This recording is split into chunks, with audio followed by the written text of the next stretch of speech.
أعوذ بالله من الشيطان الرجيم بسم الله الرحمن الرحيم قاتلوهم يعذبهم الله بأيديكم ويخزهم وينصركم عليهم ويشفي صدور قوم مؤمنين ويذهب غيظ قلوبهم ويتوب الله على من يشاء والله عليم حكيم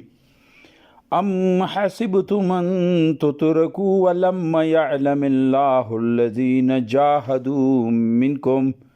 ولم يتخذوا من دون الله ولا رسوله ولا المؤمنين وليجا والله خبير بما تعملون.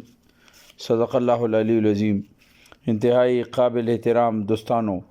سورہ توبہ آیت نمبر 14، 15 اور 16 مطالعہ کو انشاءاللہ. اللہ تعالیٰ موږ دا ذکر کړو چې دا صورت د بقول حضرت علی رضی الله تعالی عنہ چې دا د کفار، منافقین، مشرکین و د هغو خلکو چې هغه د اسلامي نظام یا د اسلامي تحریک مخالفت باندې کمربسته دي، کم دور کې هم وي، هغه دور کې هم وو، په د دور کې هم شته. لہذا د هغو خلاف سوره توبه یو ننګي تلوار ده، یو کلاو تلوار ده او ډېر سخت جهادي آیتونه چې ته ورته وایې عام زبان کې، نو سوره توبه ټول د جهاد د دغې جذبې نه ډک آیتونه دي. فرمایي چې قاتلوهم، دلته کې د قتل د قتال ذکر راځي، جهاد ذکر، جهاد یوه سټپ بای سټپ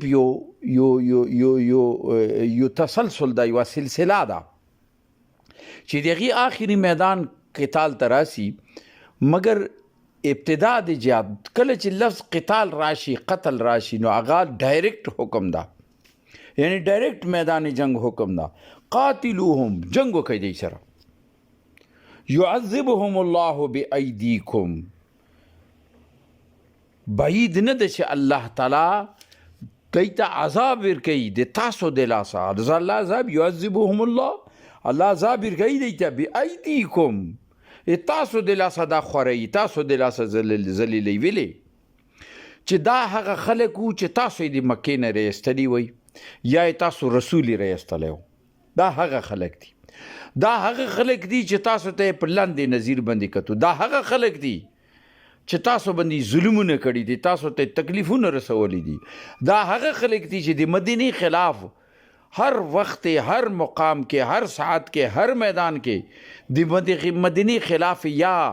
قدم اوچت کړی دا، یا یې منصوبې تړلي دي، یا یې کوششونه کړي دي چې څه طریقې سره یې چې د مدینه نست و نابود کړو. نو دی وجې نه نن الله فیصله کړې ده چې دوی ته عذاب خو ورکوي مګر د تاسو د لاسه. او داسې نه ده چې دا د هغه ټایم کې بس هغو د پر آیات ته بس ختمه شمه میله، بیا خو دې مطلب دا چې قرآن نه نعوذ بالله دا آیات ووبسو. دا نن دور دپاره هم ده چې د اسلام دشمن، چې د مسلمان دشمن ده، د اسلام دشمن ده، هغه هره حربه استعمالوي. هغه تا خپله کې جنګوي، تا ته چې دا شیان ده، دا سوني ده، دا پښتون ده، دا پنجابی ده، دا پلانکای ده، دا ډنګرای ده، دا پاکستانی ده، دا هندوستانی ده، دا پلانکای ده. یعنی د امت لحاظ سره تا تقسیموي. هغه کوشش دا ده چې ته تقسیم در تقسیم شي، دا عرب ده، دا عجم ده، دا کاله ده، دا ګوره ده، دا نسل ده، دا هغه نسل ده. لہذا د هغوی دا کوششونه دغه تاسو سره داسې کوي. اوس الله فیصله کړي چې دو خلکو ته به عذاب ورکوي بأیدیکم، تاسو د لاسه. او قرآن کې یو بل ځای چې ان کنتم مؤمنین، که چېرې تاسو مؤمنان وئ، یعنی مؤمن جوړ شه. بیا د مؤمن سره پاور چې کوم د ملګرتیا دی الله ده، د الله ملګرتیا ده. او الله ملګرتیا چې چا سره وي نو هغه بدر کې وګوره، یو طرف ته لوی طاقت، بل طرف ته بې سر و زماني، مګر الله تعالی فتح ورکړه. داسې ډېرو ځایونو کې ډېر تاریخ ډک دی دو خبرونه. يعذبهم الله بأيديكم، الله دوی ته عذاب ورکوي خو د تاسو د لاسه. ويخزهم، او دا ذلیل و خوروي تاسو مخې ته. ويخزهم، دا به ذلیلوي. وینصرکم علیهم، او د دوی په مقابله کې به الله تاسو مدد کوي.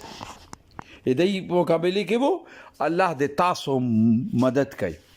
ويشفي صدور او الله به ډیر زړونه چې دی هغه ټنډه شي قوم مؤمنین دی هغه خلکو چې هغه مسلمانان دي دا یک چا طرف ته اشاره ده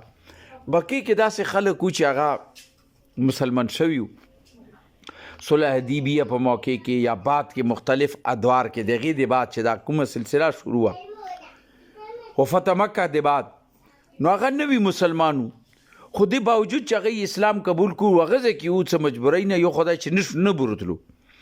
لین هجرت نه شو کوي څه خو بیا هم هغه یو بل موضوع خو لیکن د دې طرف نه هغه سره رمدلی نه هغه ته تکلیفونه ورکول او هغه مجبورو لہذا هغه غزنونو کې چې وګن هغه غصه خو موجوده وای د خلاف خو لیکن دی هغه بڑا سه نشو یستلای هغه خپل بدل نشو خستای خو څټم چې مکافته شه به چې دا اعلان وشو چې اوس مشرکین بدیل کې نه پتی کیږي نو دی غي زړه زنون ته ټنډک ملاو شو دلته الله تعالی چې د سره جنگ وکي او د تاسو مدد وکړي الله تعالی او د دغه جنگ په ذریعہ سره د ذلیلی خواريږي بو او کله چې د ذلیل خوار شي نو د ډیر زړونو بټند شي نن ته وګوره کنه نن امریکا ته هر چا غوسه ده هندوان هم په د سوشل میډیا کې رسي هغه خوشحال دي چې شته شي وای ټکې د اسرائیل و ټکې د امریکا و ټکې د هر څړي ورته غوسه ده هر سړی ته نه ډکتا لہذا په دې ځکه الله تعالی فوي ويشفي صدور او د ډیر زړونه چې دی هغه بټنډ شي قوم مؤمنین خدلته د مسلمان طرف ته چې ډیر مسلمان ته د تکلیفات ورکړي دي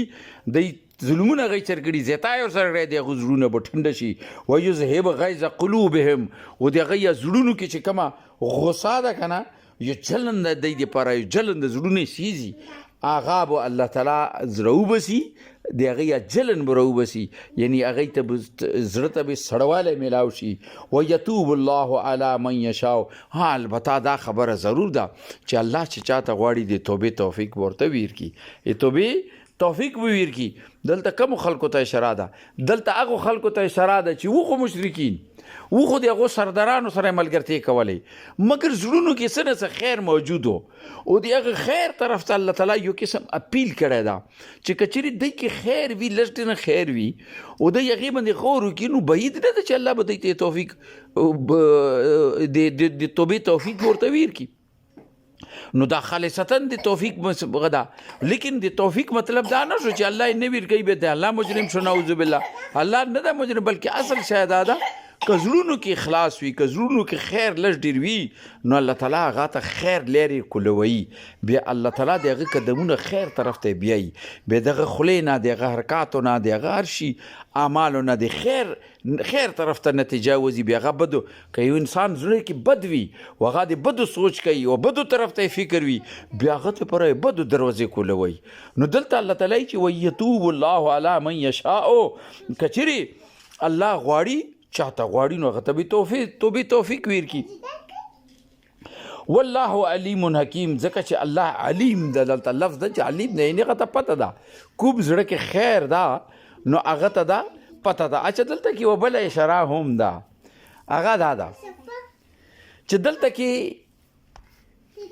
ډیرو چې څټم د اعلانات ورشي مشرکین دی وزي نو ډیر مسلمانانو یعنی شو مسلمانانو هم زړونو کې دا خبره پیدا شوه چې دا خو ډېر لوی جنگ بیا شروع کیږي یعنی بجای دی چې امن راشي دا خو بیر ویلي چې مشرکین چې دا شی وګوري چې مکې نه بي وبسي بدخله بشي حاج ور باندې باند شو دا شو دا خو یو ډېر لوی جنگونو سلسله به شروع شي او دې سره به خون خرابه کیږي نو دلته الله تعالی هغه شراویر کوي داسې نه وي یی ورته چې کو دې تاسو فکر ما کوي دا به توبه وبسي ویلي چې هغه سه کایله نو د طرف ته به جذبات انده شي وای دی غي خلاف ویلي دلته قتال حکم د چتيري وکي دې سره به تاسو جنگونه کوي او بل طرف ته کوم دمکی شوا مشرکین ته و دمکی میلاو د دې زری سره یعنی غیب زړه کې وی چې دا خو نرمه غونډه خبره ده خو دلته اشارتن الله تعالی دا سه خبره وکا چې کچری چا کې خیر وی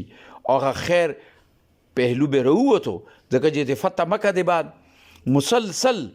دا سه حالات جوړ شو چې د اسلامي حکومت روب یو دبدبه کېناستا او به خاص کر کې چې جنگ حنین وشو. حنین د طرف ته قبیل د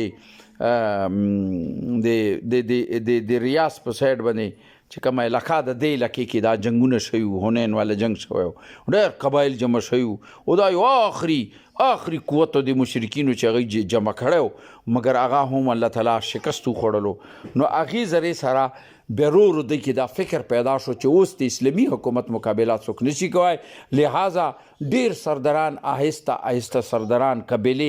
قبایل وفدونه نبی صلی الله علیه وسلم ته روان شو او نبی صلی الله علیه وسلم د اسلام تعلیمات د اسلام تحقیق د اسلام ریسرچ یعنی دا شروع کو دی باب کې یو کفي تعداد باندې خلک ډیر کم تعداد باندې داسې وایي چې 3% 4% هغه خلک پاتې شو چې هغه یا هجرت وکړو یا به داسې وکړو چې بس ساري ټیټ کو وخت تیرولو. اسلامي حکومت سره سمجھوتا کړی وه بظاهر هغه معاهده نه وه مګر د چې حرکت یې نشو کولی هغوی لاندې وو لہذا هیڅ ورسره غرض نه لرلو. نو دلته الله تعالی یایي چې دا نو دغه اشاره وه چې دا به ملاو شه مسلمانانو ته کوم خوف د جنگ خوف چې د زړونو کې جنگ خوف په د بنیاد نه و چې دوی ډرېدلو بنیاد دا و چې هره کونې دې نه خو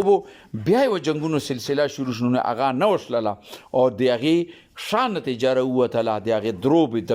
دمکۍ چې کوم د الله او د رسول طرف نه او د مسلمانانو طرف ته او مشرکینو طرف ته هغې ذریعې سره مشرکین وډر شو او رجوع شللو اسلام ته رجوع شو. والله علیم حکیم ځکه چې الله چې دا جاننے والا ده یا علیم ده حکیم ده او هر څه حکمت سره کوي. مخکې الله تعالی فرمایي ام حسبتم ان تتركوا ولما يعلم الله الذين جاهدوا منكم آیا تاسو به دغه څه پرېښلی شي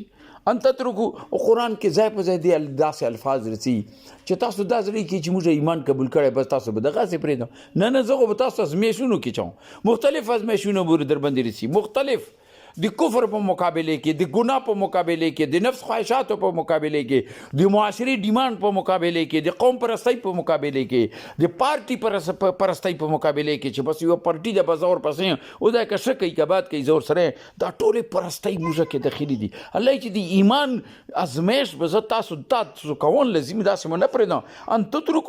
تترکو چې زه به تاسو دغسې پرېږدم ولما یعلم الله الذین جاهدوا حالانکه الله خو دا نه ده کتلی اوسه پورې تاسو کې نه دي کتلی هغه خلک یعنی کتن دا نه ده چې الله ته پته نه ده الله ته پته وه خو د الله شان دا ده چې الله هر شی خپل امتحان باندې تیروي چې به سبا د هغه بنا نه وي چې زه خو نه خبر او داسې نه دی الله سره دا اختیار ځان سره نه دی کېږي چې تا مجبوروي چې د کار ته به ورسوي بلکې دا اختیار یې تا ده چې ته به هغه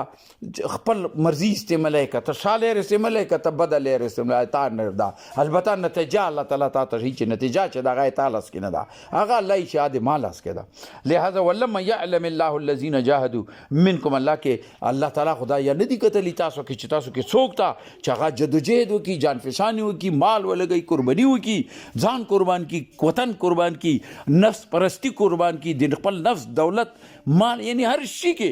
قرباني کړي چې د اقامت دین لپاره دا خو چا نه دي دا الله یا نه دي کتلی تاسو په دا ازمایښت بو ته هغه نوي مسلمانانو ته دي چېرې تاسو خو په تیارې راغی اسلام غالب شو اسلام جنډا شو مکه فتح شه اوس تاسو اوس مسلمانان اوس به زه تاسو ضرور ګورم چې تاسو د دین دپاره د ایمان دپاره خپلو رشته دارانو خلاف خپلو خاندان خلاف خپلو قریبي خوني رشتو خلاف تاسو دارئ که نه درئ هغې په حق کې تاسو قرباني ورکوئ که نه ورکوئ هر قسم قرباني ولما یتخذوا من دون الله ولا رسوله ولا المؤمنین لیجا مخکې الله تعالی نور وضح کړي دا خبره چې الله به تاسو ګوري په دې خبرې کې چې تاسو د الله یعنی هغه خو تاسو دوستان نه جوړوئ جګري دوست خو نه جوړوئ هغه د الله د رسول د مؤمنین په مقابله کې هغه خلک چې هغه د تاسو رشته داران دي خو د دین خلاف دي د اسلام خلاف دي د مؤمنینو خلاف دي تاسو هغو سره دوستیانه خو نه کوئ دا به الله تاسو ازمایښت کوي تاسو کې دي چې الله او د رسول د مؤمنین په مقابله کې هغونه خو تاسو جګري دوست نه جوړوئ والله خبیر بما تعملون بیا الله یې چې یقینا چې الله هر شي نه خبیر ده خبر ده هغه ټول اعمال نه چې تاسو کوئ الله دې موږ ته قرآن فهم راکړي دین فهم راکړي دې سمجھ راکړي دې په مطابق عملی زندگی انفرادي اجتماعي مستجنونی تفریق رب کریم دنیا بھر کے اسلام ته غلبہ ورکړي رب کریم آخرت تکلیفات نو سے نبی کریم صلی الله علیه وسلم شفاعت قربت حوض کوثر نه مستوبه نصیب کړي جهنم نه موسته رب کریم په صراط په لري مستمر مر پلار ته خويندې رونو ته عزیزانو ته دوستانو ته رشتہ دارانو ته آل اولاد ټول مسلمانانو ته رب کریم تخپل رشنی نصیب کړي اللهم صل وسلم علی عبدک ورسولک وحبیبک سیدنا محمد نبی الامي وعلى اله وصحبه وبارك وسلم واخر دعوانا ان الحمد لله رب العالمين.